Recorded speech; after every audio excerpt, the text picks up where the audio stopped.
গাজীপুরের শ্রীপুরে বিপুল পরিমাণ ইয়াবা সহ এক চিহ্নিত মাদক কারবারিকে গ্রেপ্তার করেছে থানা পুলিশ। সোমবার ১৭ আগস্ট দিবাগত রাতে উপজেলার তেলিহাটি ইউনিয়নের মুলাইত অবদার মোড় গ্রাম থেকে তাকে গ্রেপ্তার করা হয়। উদ্ধারকৃত ইয়াবার আনুমানিক বাজার মূল্য প্রায় ২৩,৩৭,০০০ টাকা।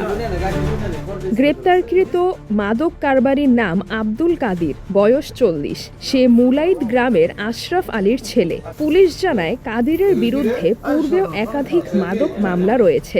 পুলিশ সূত্রে জানা গেছে, গোপন সংবাদের ভিত্তিতে সোমবার গভীর রাতে কাদিরের নিজ বাড়িতে অভিযান পরিচালনা করে শ্রীপুর থানা পুলিশের একটি দল। পরবর্তীতে তার দেওয়া তথ্যের ভিত্তিতে ঘরের বিভিন্ন স্থানে তল্লাশি চালিয়ে নীল রঙের পলিথিনে মোড়ানো ৪০টি প্যাকেটে সংরক্ষিত মোট ৭,৭৯০ পিস ইয়াবা ট্যাবলেট উদ্ধার করা হয়। ঘটনার সত্যতা নিশ্চিত করে শ্রীপুর থানার ভারপ্রাপ্ত কর্মকর্তা ওসি মোহাম্মদ শাহিনুর আলম জানান, আটককৃত আসামির বিরুদ্ধে আইনি ব্যবস্থা গ্রহণ শেষে মঙ্গলবার ১৮ আগস্ট দুপুর ২:৩০টার দিকে তাকে গাজীপুর আদালতে প্রেরণ করা হয়েছে।